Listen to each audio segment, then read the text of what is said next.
Megastar Chiranjeevi కీలక నిర్ణయాన్ని తీసుకున్నారు. చిరంజీవి చారిటబుల్ ట్రస్ట్ ఆధ్వర్యంలో తెలుగు రాష్ట్రాల్లో జిల్లాకి ఒక ఆక్సిజన్ బ్యాంక్ ఏర్పాటు చేయాలి అని నిర్ణయించారు. వారం రోజుల్లో అందుబాటులోకి ఈ ఆక్సిజన్ బ్యాంకులను అందుబాటులోకి రాబోతున్నాయి. అందుకోసం ప్రయత్నాలు చేస్తున్నారు. ఈ ఆక్సిజన్ బ్యాంకులను రామ్ చరణ్ పర్యవేక్షిస్తారు అని చిరంజీవి చారిటబుల్ ట్రస్ట్ చెబుతోంది. కోవిడ్ కాలంలో ప్రజలు పడుతున్న ఇబ్బందులను చూసి చిరంజీవి ఒక కీలక నిర్ణయాన్ని తీసుకున్నారు. ఇప్పటికే సినీ కార్మికులకు నిత్యావసరాలను కూడా అందజేసిన చిరంజీవి ఆ దిశగా మరో అడుగు ముందుకు వేశారు.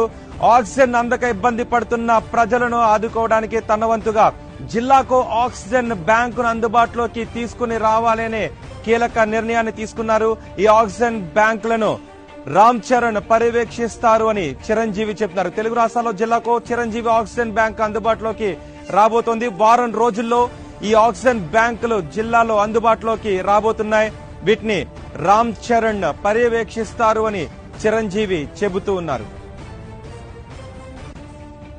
మరింత సమాచారం మా ప్రతినిధి సతీష్ అందిస్తారు. సతీష్.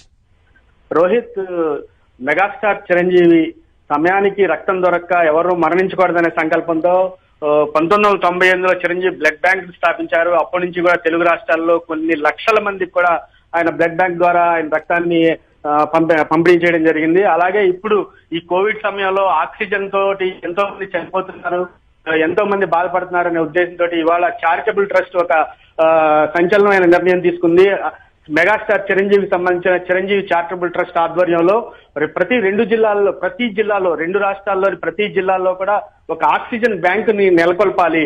ప్రతి ఒక్కరికి కూడా ఆక్సిజన్ లేదు అనకుండా కూడా సప్లై చేయాలనే ఉద్దేశంతో ఈ చిరంజీవి చారిటబుల్ ట్రస్ట్ ప్రతినిధులు కొద్దిసేపటి క్రితం ఈ విషయాన్ని తెలియజేశారు. అంతేకాకుండా ట్విట్టర్ లో కూడా చిరంజీవి చెప్పడం జరిగింది, ఆక్సిజన్ బ్యాంకులు చేయడానికి అని చెప్పి నెలకొల్పాలనే ఉద్దేశం ఉందని చెప్పేసి. దానికి సంబంధించి వారం రోజుల్లోనే ఈ ఆక్సిజన్ బ్యాంకులను ప్రతి జిల్లాలో కూడా పెట్టడానికి వీళ్ళు ప్లాన్ చేస్తున్నారు. ఈ బ్యాంకు ఆక్సిజన్ బ్యాంక్ ని ప్రతి జిల్లాలో కూడా పర్యవేక్షించడానికి